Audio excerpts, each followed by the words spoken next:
मैं गहरी नींद में था और अचानक फोन की रिंग बजी। हाथ को फोन पर पटकते हुए उसे अलार्म समझकर बंद कर दिया मैंने।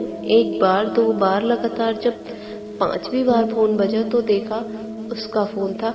टाइम पर नजर डाली तो कुछ 4:30 बज रहे थे। इतनी सुबह! मैं चौंक गया। मैंने झट से फोन उठाया। उस ओर से आवाज आई, नींद डिस्टर्ब करने के लिए माफी चाहती हूँ। मैंने कहा, नहीं पगली, माफी कैसी? मगर इतनी सुबह अचानक फोन? तुम ठीक तो हो ना? इतने सारे फोन एक साथ? मैं कल घर जा रही हूँ, हमेशा के लिए। शाम को मिल सकते हो कुछ देर के लिए? क्या? क्यों अचानक और हमेशा के लिए? क्या मतलब? तुम्हारी पढ़ाई, तुम्हारा करियर और मैं? जरूरी है जाना। मिल सकते हो, उसने कहा। मैंने कहा और फोन कट गया। मेरे कानों में बस यही गूंज रहा था, मैं जा रही हूँ हमेशा के लिए।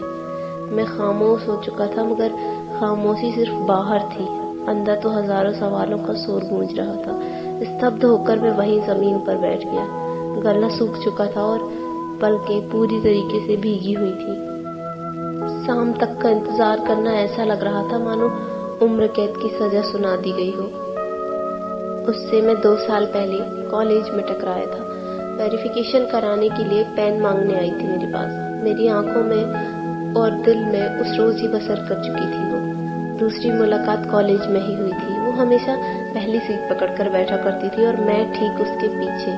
टीचर के लेक्चर से ज्यादा मेरा ध्यान उस पागल पर रहता था, मगर उस पर पढ़ाई का ऐसा बोझ सवार था कि वो कभी मुझे नोटिस ही नहीं करती थी। हिम्मत करके एक दिन उससे नोट्स के बहाने बात कर ही ली थी। अब नोट्स लौटाने भी तो थे, तो बहाने से नंबर और हॉस्टल का पता भी ले लिया। नोट्स का कोई काम नहीं था वैसे मेरे पास, मगर फिर भी पूरा दिन उसे सीने से चिपकाए बैठा था। शाम को जल्दी तैयार होकर दोस्त की बाइक से हॉस्टल पहुंच गया और फोन किया।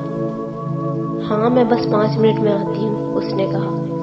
मुझे देखकर वो हल्का सा मुस्कुराई और मैंने नोट्स उसे थमा दिए। धड़कन तो मानो 200 की रफ्तार से चल रही थी।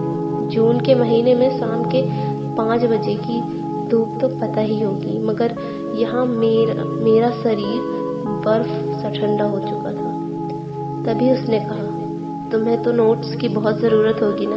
मैंने असहज होकर पूछा, क्यों?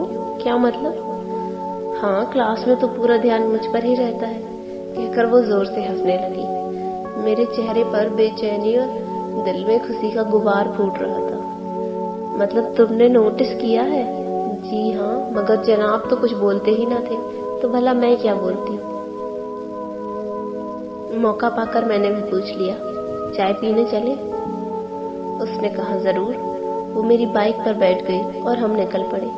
मुलाकातें बढ़ी, बातें बढ़ी, दोस्ती धीरे धीरे कब मोहब्बत में तब्दील हो गई पता ही न चला। हालांकि मेरे ओर से तो शुरुआत से ही वो मोहब्बत ही थी। इन 2 सालों में उसकी आदत लग चुकी थी। मैं शायद जी नहीं पाऊंगा अगर वो मुझे छोड़कर चली गई तो। रोते रोते शाम हो गई। चेहरा धुलने के बाद मैं बाइक लेकर उसके हॉस्टल के सामने खड़ा था। वहीं मेरा इंतजार कर रही थी। आंखें इतनी सूजी हुई थी उसकी मानो महीने भर से रो रही है। बिना कुछ बोले बाइक पर बैठ गई। कहीं बहुत दूर ले चलो मुझे, उसने कहा। पत्थर से भारी दिल के साथ मैंने बाइक चालू की। मेरे सवालों का जवाब कब मिलेगा मुझे, मन में मेरे यही चल रहा था। मेरी शर्ट पीछे से भीगी हुई महसूस हुई। वो मेरी शर्ट पर सिर लगाकर बैठी थी। समझ गया कि वो अभी भी रो रही है।